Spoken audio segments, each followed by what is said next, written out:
The House of David is now the #1 show on Amazon Prime, and I watched it, and I'm going to give you my full take. No real spoilers if you haven't watched it already, but I am going to give general things away that you would have found out by reading the Bible. So if you don't know who won between David and Goliath, then maybe there will be spoilers. I didn't hear much about this series before it came out, but when it dropped, I had some assumptions going into it. My first assumption that it was either going to be weird or boring, and that's because that's what I've experienced Christian content for the most part to be. Weird in that they twist things and they have like weird takes on particular characters. They change genders of certain characters. Now, the other side of that is boring. There's no creative liberty taken. And honestly, it's like I've read this story a lot. And so if that was the kind of take, I'm like, okay, I'm glad it's faithful to scripture, but it's also kind of boring if you don't add any fleshing out to the characters. My second assumption is that it would look cheap. Now, with Amazon Prime being behind it, surely they would have thrown some money at it. But just honestly, like most of the Christian content that I have seen, apart from things like The Chosen and some of the Irwin brothers films that I'll talk about later, they have looked pretty cheap. I mean, you go on PureFlix and the acting quality in general is just very, very low. Okay, now I'm starting to sound like a movie snob, but you know what I mean. When you're thinking about Christian content, and I know The Chosen has changed some of those preconceived notions about what that might look like. In large part, you still feel like, okay, it's going to be kind of cheap or it's going to be cheesy. Honestly, those assumptions made me feel like I don't really want to invest that much time into it. Sure, it's another Bible show. Sure, Amazon Prime did it, but like, am I that interested? And then something changed. I heard who was the head runner of this show, John Irwin. And I know that name because the Irwin brothers have put out some of the top Christian movies in the last 10 years. Movies like I Still Believe, I Can Only Imagine, and then more recently with The Chosen's own Jonathan Rumi, Jesus Revolution. Now, I Can Only Imagine is like top 3 in my favorite Christian movies. I know that it's kind of cheesy and it's kind of corny and yeah, it's cliche at some points, but I really enjoyed it. I've watched it a number of times. Then I Still Believe came out, and that's just a really sad story about Jeremy Camp. It's a true story about, his wife's battle with illness, and man, that was a tearjerker. I saw that in theaters too. That was a pretty good movie. The first movie that my wife and I saw when we just started dating, honestly, I don't know if we were dating at this point. We might have just been friends, but we went to Jesus Revolution, and I was pretty nervous. I was like, hey, do you want to go to this Christian movie? And it might be bad, but it also might be kind of good. And if it's bad, we can laugh at it. And if it's good, then awesome. It's called Jesus Revolution. And so I picked her up and we went to this movie, and it turned out being kind of a cringe movie, to be honest with you. But that being said, I know people that really enjoyed this movie. Like my parents, they really like this movie. Older folks that kind of grew up around that era. In large part, I have a very positive perspective of the Irwin brothers, Andrew and John. And so knowing that John was behind this made me want to watch it, if only to see what he decided to do with this story that everyone knows. The Irwin brothers really took the reins from the Kendrick brothers. Now, the Kendrick brothers, they still put out movies to this day, but they're more well known for Facing the Giants or Courageous and War Room.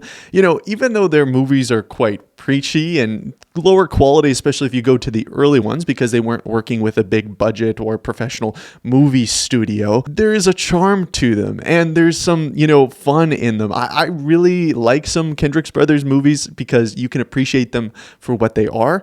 But I think what the Irwin brothers did is they took those kind of like concepts of, Christianity within movies, and they brought it to the next level where it stopped being so preachy and started focusing more on story. Now, with John Irwin at the head of this new show, The House of David, I logged into my Amazon Prime account, as one does, and I watched. My initial impressions was that the quality was actually kind of astounding. It really surpassed my expectation.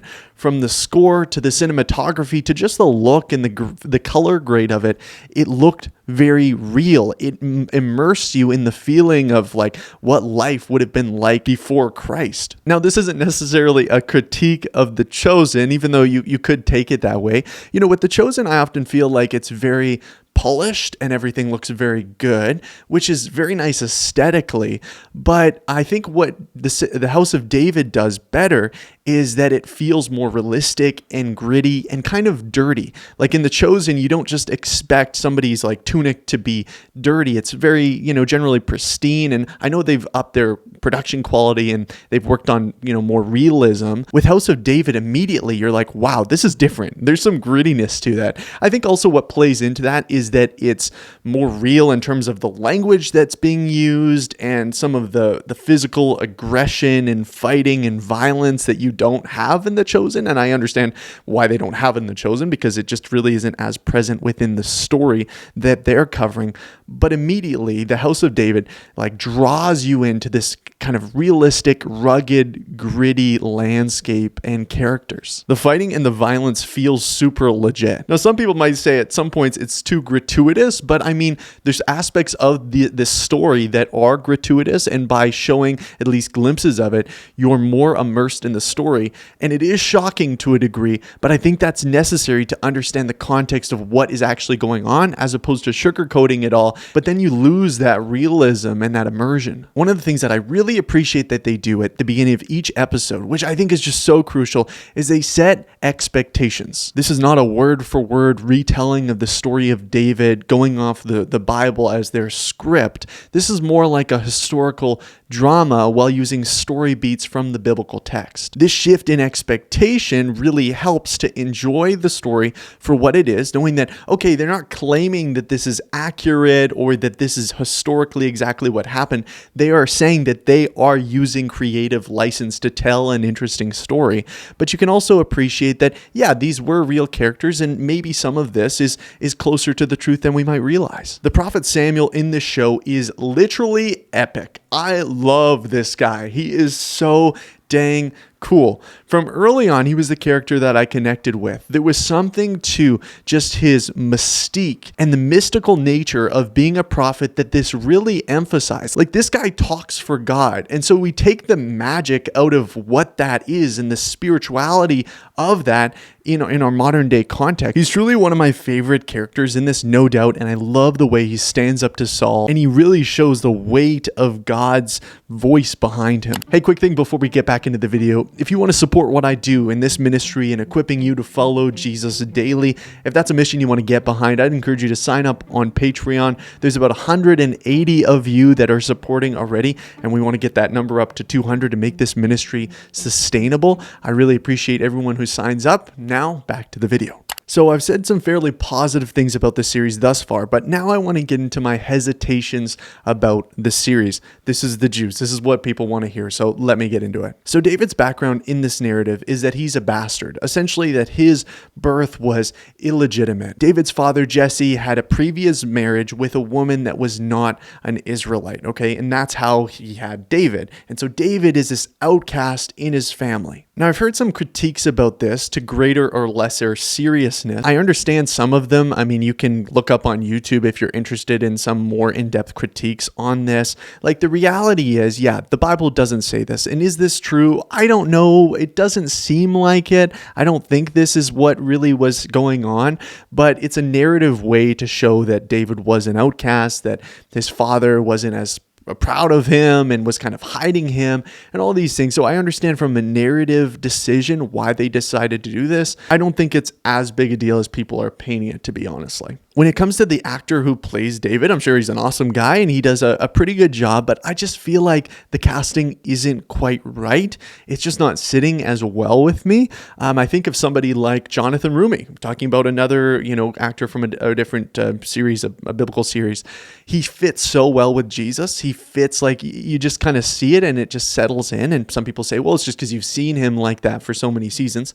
That's fair. We might settle into the character of David and the casting of David, but there's something to it that's just a little bit more, not to be mean, but a little bit more whiny than I would feel like David would be. But that's just me. That's just my own, understanding of who I think David should be and look like and all that kind of thing. When you're putting anything to film and putting actors to these famous characters, characters, right, you're going to be like, well, that's not what he looks like. But I do want to say his singing is fantastic. Like, it is amazing. I would listen to an album of this guy's singing like all day. There's an aspect of David's Disneyfication, and an example of this is when Saul is talking to David, and he says this. He says, don't let words of any man take away your destiny from you. There's some talk of you stepping into your destiny and what you were made for this. Now, there's some definite pros to this show. Those who couldn't feel like they could watch The Chosen because of a conscience issue, they don't want to see Jesus portrayed by,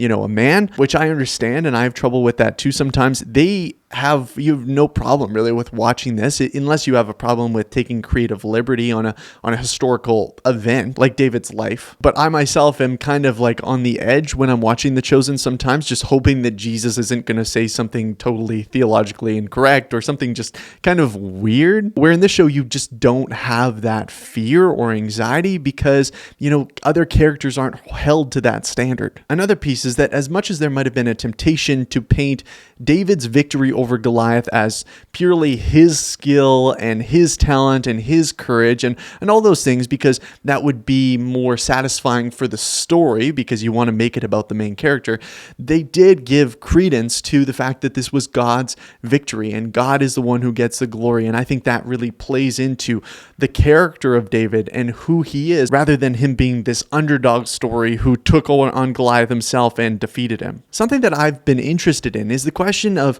do these shows actually encourage people to read the Bible, or are they using them as biblical replacement? Actually, in a recent video, Dallas Jenkins, the creator of The Chosen, mentioned that there had been a spike each time an episode of The Chosen and subsequently an episode of The House of David had been released on the Bible app, and that there were more searches for these biblical characters in the passages in the Bible. Even people that really don't appreciate the series, I think you can see the value in drawing more attention to what the Bible says. Goliath's story was an interesting part in this season. We don't really know a lot about Goliath, but there are more speculations in connection with the Nephilim. Now, the Nephilim are descendants of these spiritual beings who came down from heaven, essentially, and mated with human women. These giants still roamed the earth at that point. They did a pretty good job about giving Goliath himself some motivation, avenging what he avenged. I'm not going to give spoilers, but it gives motivation nonetheless for the vitriol that he had against the Israelites. I'm interested in how they deal with the relationship between David and Jonathan. I think in so much popular culture, media,